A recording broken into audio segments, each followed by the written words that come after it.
Welcome to Cryptic, where the strange, the unexplained, and the downright terrifying come to life. In today's video, I've got two chilling tales that'll make you question what's real. From a mysterious disappearance at Disney World to a hidden room with dark secrets, these stories aren't for the faint of heart, so dim the lights, settle in, and let's dive into the unknown. I work security at Disney World. I did. I work in security at Disney World, the happiest place on Earth. Typically, I wouldn't say where I work, as obviously there are some pretty strict rules about things employees can put online, but I just don't think I can tell this properly without that context. And honestly, I think this may be it for me anyway with this job. I just can't see myself working here any longer now. I've been with the company for 23 years. The first 20 years I worked in the parks, nabbing shoplifters and rounding up people who were drinking too much for the heat. Occasionally there'd be a fight to break up, but people usually kept it pretty mild. The heat and walking was getting too much for me the last few years, so I asked to be transferred somewhere with AC, and the company moved me to one of their resorts. While the working conditions were 110% better as far as climate and comfort go, the guest issues were trickier, mainly domestics. I guess the expensive and stress of vacation got to a lot of people, and I'd be called by neighboring rooms because some mom and dad were yelling at each other. I'd try to suggest they take a nap or go do separate activities for a bit, and that would usually calm them down. But none of that is what I'm here for.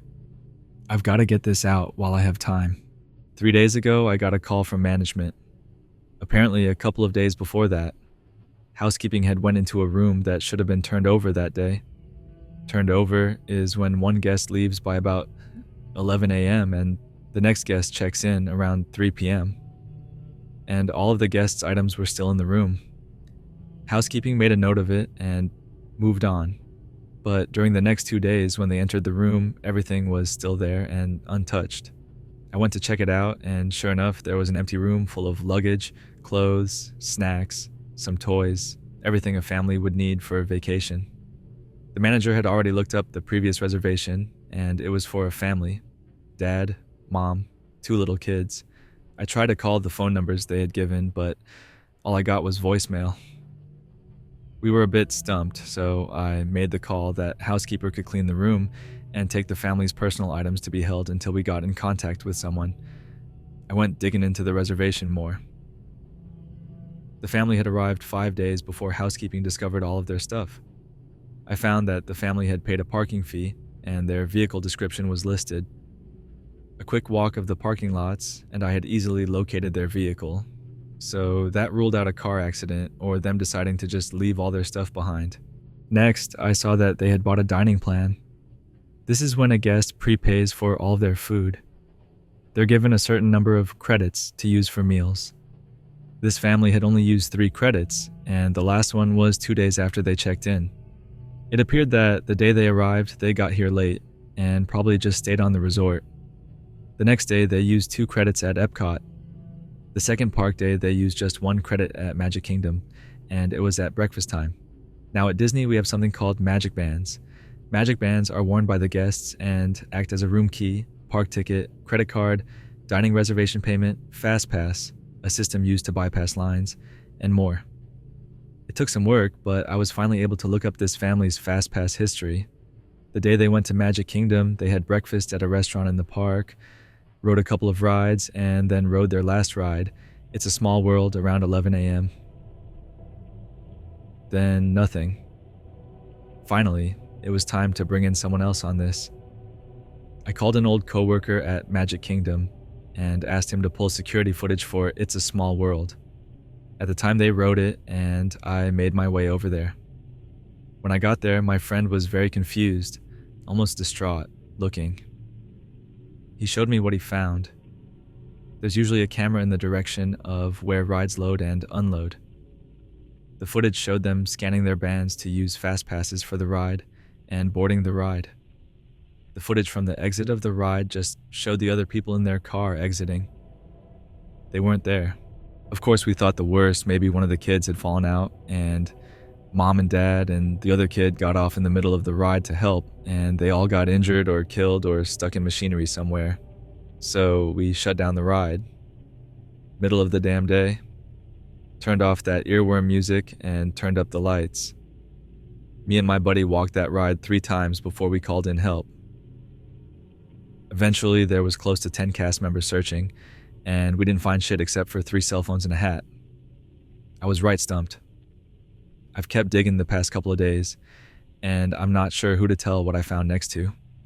I've called the police, and I suppose they're on the way, but the company has a way of covering up things like this, and I decided I can't live with myself if I don't put out some type of warning. I kept digging into their reservation over the last couple of days, and today I noticed they had purchased Memory Maker. There are photographers all over the parks and cameras in a lot of the rides, and with Memory Maker, the photos are all free. They automatically get added to a guest's Disney account when the system knows their picture has been taken. And the system always knows. Everyone's whereabouts are always known with the magic bands. Well, I opened up their Memory Maker photo album and I swear there's 732 pictures. The first 30 or so are pretty normal. Epcot, a few rides, in front of the castle. But the rest are all in It's a Small World. The rides only take 1 picture per go-around. So it appears as though this family has ridden this ride over 700 times. The first picture was pretty normal. Everyone looked happy. It was a busy day and a full car of guests. The next one is rough to look at. The car is empty except for this little family, and they look so darn confused. The next 10, 15, I can see Dad getting angry, yelling. Mom is holding onto those 2 kids like her life depends on it, and you can see the kids getting increasingly upset, crying. And it goes on and on and on. After 50 or so, it looks like they're trying to get out. In one, the dad is missing. In another, they're all gone. Maybe like they've bailed early in the ride and tried to walk out, but in the very next one, they're all right back in that damn car.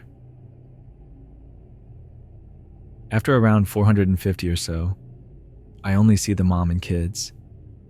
It's just when I look closely, I can see Dad, maybe just his body now, slumped down in one of the other seats. Since about 675, there's just Mom and 1 kid. Another body in another seat. The mom and kid aren't moving anymore. I think them 2 are still alive, just damn near catatonic. Looking straight ahead, pale. And y'all, I swear on my fucking life, the dolls are moving or something. In some of these pictures, I can tell they aren't where they should be. I even saw one with a doll in the car with his family. I can't look anymore, or I'm gonna lose my lunch. I closed the album, its file size has increased since I closed it. God, are there new pictures being added? I see on security cameras that the local PD just arrived, so they'll take over soon. I wish I knew what the fuck is going on, but I also wish this damn thing had never landed in my lap. I don't think I'll be able to update this. After I talk to the police, I think I'm gonna walk out of here and never come back. I just wanted to get this out there before Disney feeds the media some bullshit cover-up as to why a whole family vanished. They didn't vanish. I know where they are. That first story left us with chills, but hold on, because we're just getting started. If you thought that was unsettling, the next story will take you even deeper into the bizarre and unexplained. Get ready, because this one might just keep you up at night. Working at Disney, the magical world of Disney, so much goes on offstage and behind the scenes to ensure that the guests have the most magical times of their lives once they arrive on the property. Ever seen a wet paint sign while walking through the parks? How about a maintenance cast member with a bag of tools? Anyone with a construction hard hat? Of course you haven't. That would ruin the experience that WDW is perfection. It's because that 99.99% of all work goes on after the show is over. All the little mice that keep the place running like clockwork don't even start working until the announcement is made over the radios we carry that the park is now clear. Then the crews get to work. Maintenance starts buzzing around on their golf carts.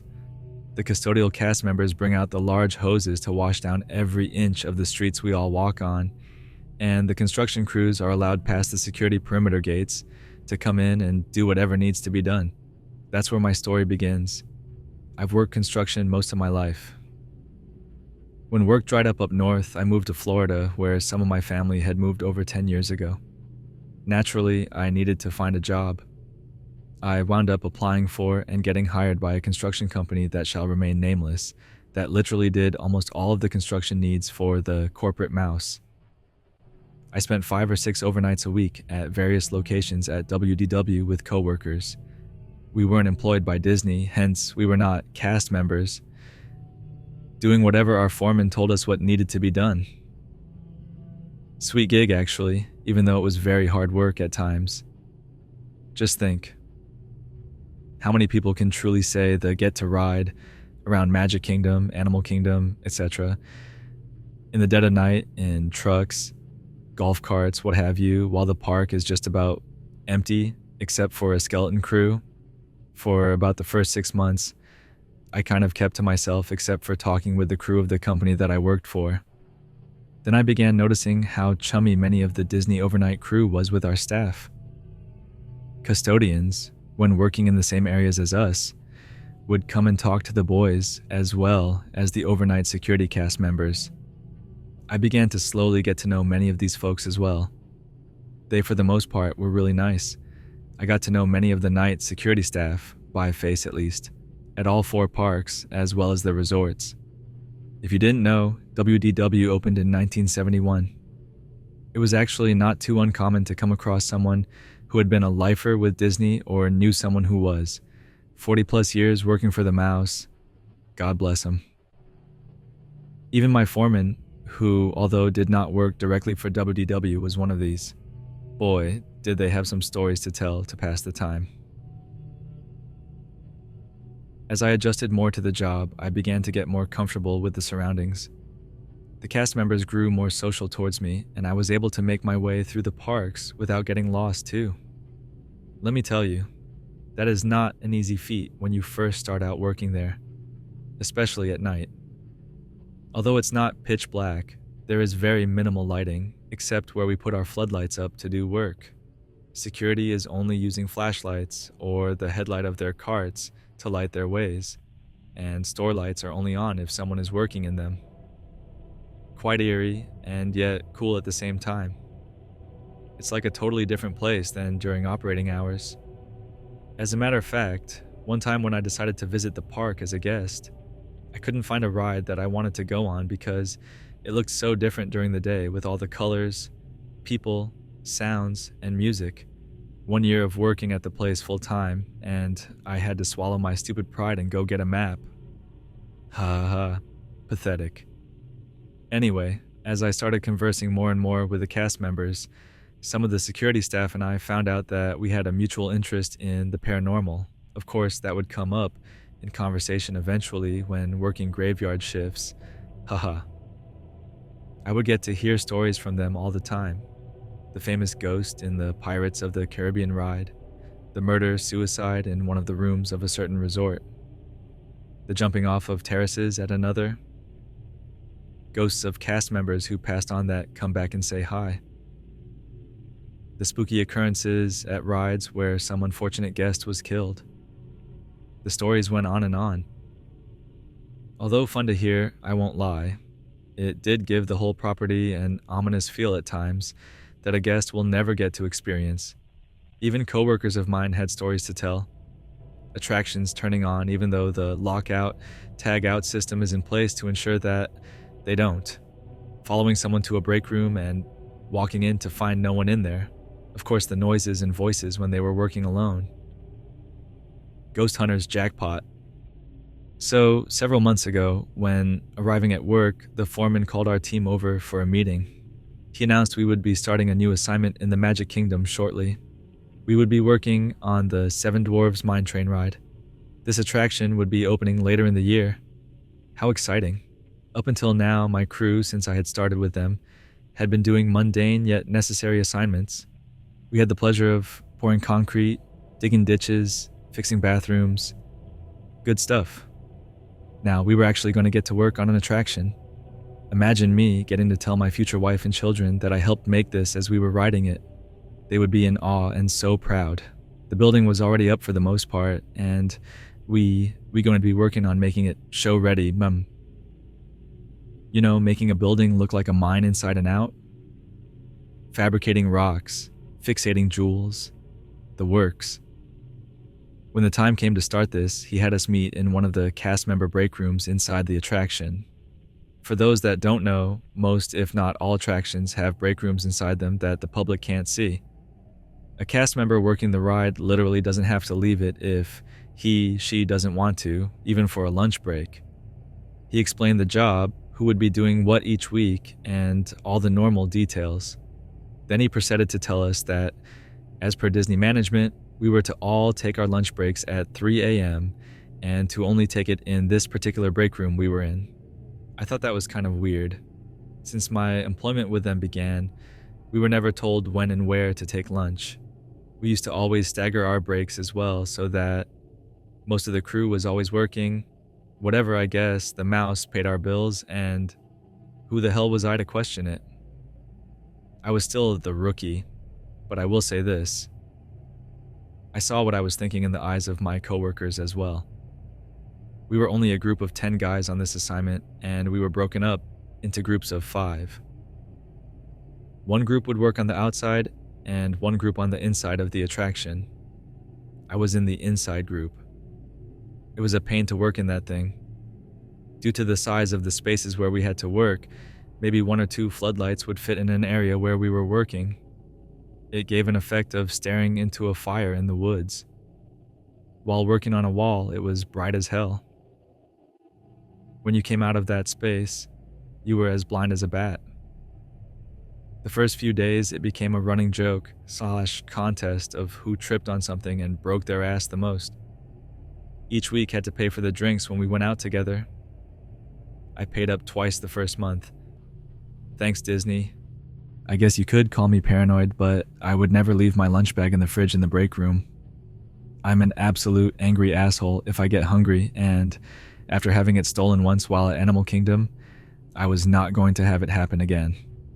So I just carried it with my other gear from then on.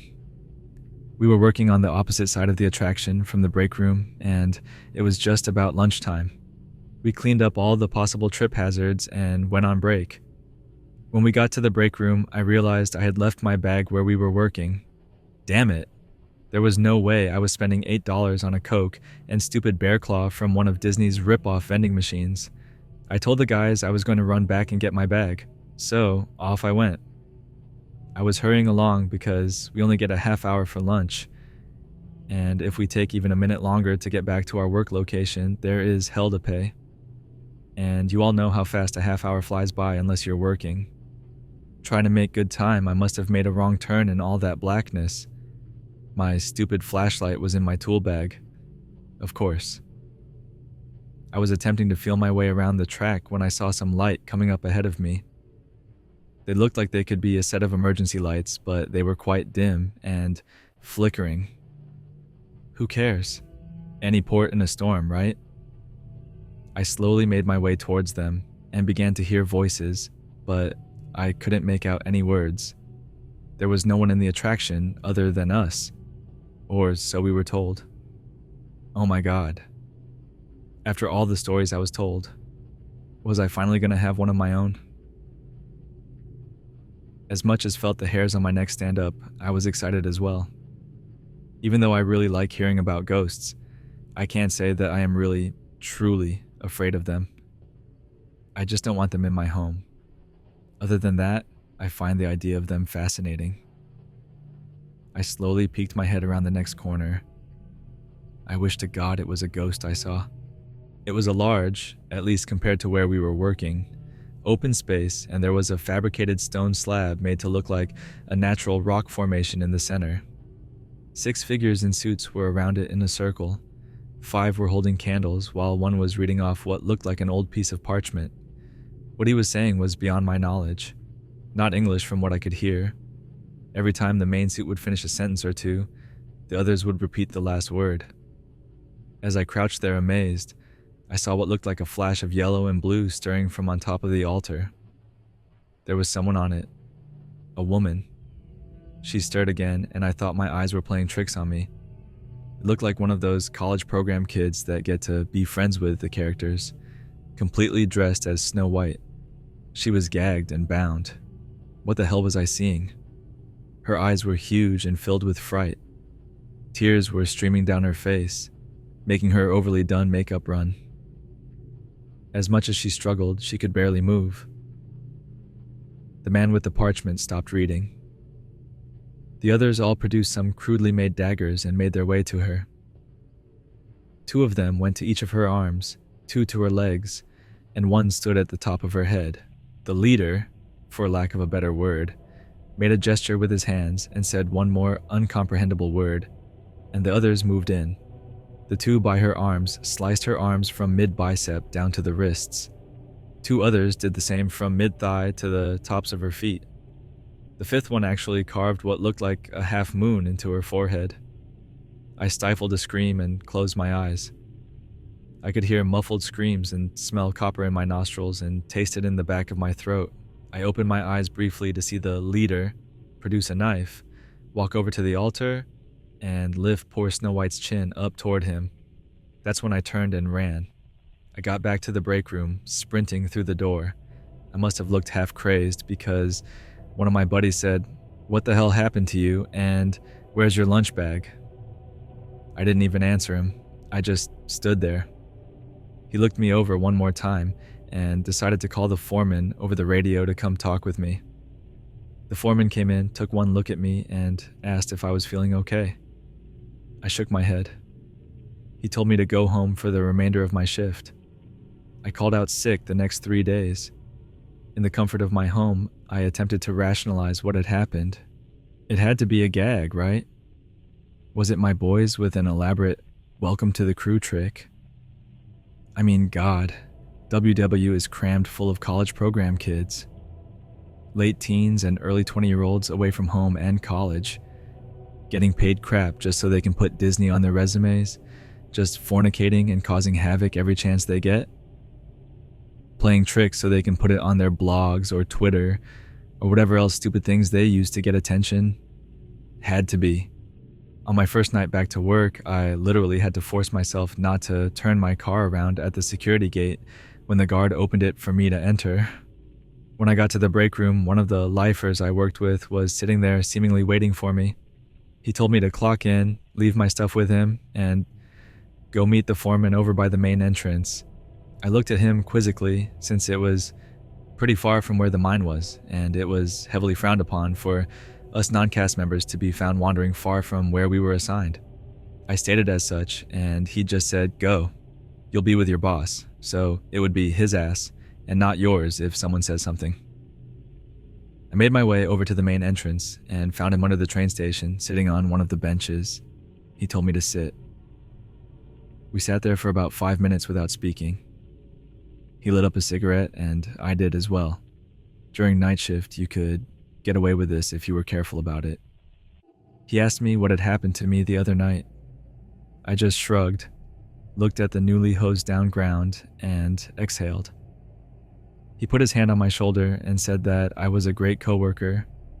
The other guys all liked me a lot. He didn't want to lose me, and that he was surprised I came back after the way I had looked. I told him that it wasn't far from the truth. He asked me if I was just sick or if something had happened. He also asked me if maybe a cast member manager had given me a hard time, and if so, he'd handle it. I shook my head and said that he wouldn't believe me and would probably fire me for being a nut if I told him. He then said something that made me feel it was okay to tell my story. He said, "I've worked here since it was just flat land and dirt roads. Nothing you say can shock me."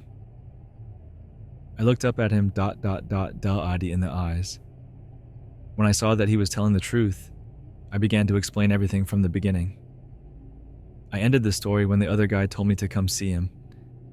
My foreman sat there, flicked his cigarette butt, and ground it onto the floor, a huge Disney no-no. He had sat there nodding through the entire story, not interrupting once. Never once a smirk, a smile, a look of disbelief.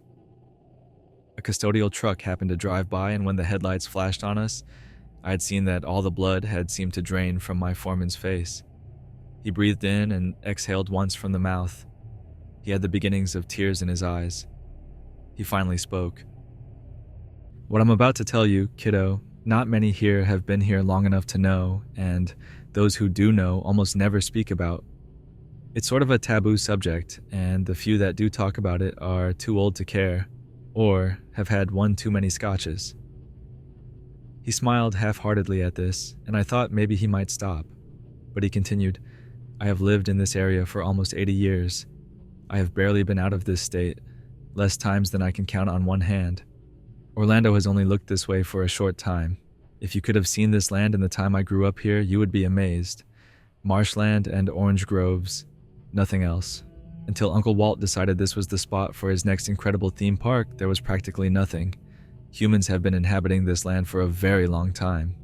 The Ayes, the Apalachee, the Calusa, the Timucua, the Tocobago, all native Indians that lived in or around the land you are sitting on right now. The Paleo Indians were here before them, ancient lands. Well, I'm no historian, but I guess them Indians at some point figured out this land was a little spoiled. Spoiled as in not just bad, but spoiled as in how a little child throws a tantrum if it doesn't get its way. At some point, when these cultures were not having good weather or crops, what have you, they figured out that a blood sacrifice could do the trick. Every time they built a large structure in this area, they drew blood. But for whatever reason, the sacrifice had to do with the structure being built. For example, if the Indians were building a religious structure, a shaman had to be sacrificed. If a settler was building a barn or orange grove, a farmhand had to be the one. You get me? And it had to be done by the elders of the town. Couldn't be done by just anyone, but by the elders most influential ones in the area. You ever seen that movie Pet Sematary by Stephen King? Like that, but the important people involved. Do you know the story about Disney buying this land? He bought it not under the Disney brand, but hundreds of pseudo companies. He didn't want anyone to know he was going to build a theme park here because the locals may not have sold as cheaply as they did. So he did what he did. I wonder if, through all this half-truth bargaining, if him or his roundtable executives ever wondered why so many were willing to sell at that price. Were they done having to do the despicable to make a profit here? Did many of them want out? It can really make you wonder. And how come supposedly no one dies at Disney? How come all people are proclaimed dead off the property? And why do we hire so many college kids that are supposedly running rampant here? Think about it. I just gotta tell you because I think you may deserve it after you've seen what you claim to. The powers that be here are powerful. More powerful than just being Disney executives. They pretty much rule everything. You think Club 33 is exclusive? He laughed, but with no humor. The club you stumbled upon rules more than just a theme park. If you talk about what you've seen, your life may be in danger. I just sat there trying to soak in what I had just heard. This was insane. And then my foreman said one more thing before the last sentence I ever said to that nice man. If you think that was bad, just imagine what I heard as we were building It's a Small World. I swear I still hear those screams of those kids once I close my eyes at night. 0.40 years after my reply, I quit the magical world of Disney. I still get the shakes when I think about it. I hate every fucking Disney commercial that comes on TV, and they come on a lot. I get goosebumps every time. I see that Universal is hiring. I need work. Should I apply? Thanks for joining me on this journey into the unknown. If these stories gave you chills, don't forget to like, share, and subscribe for more eerie tales. Got a story of your own? Drop it in the comments. I might just read it in the next video. Until next time, stay curious and stay safe.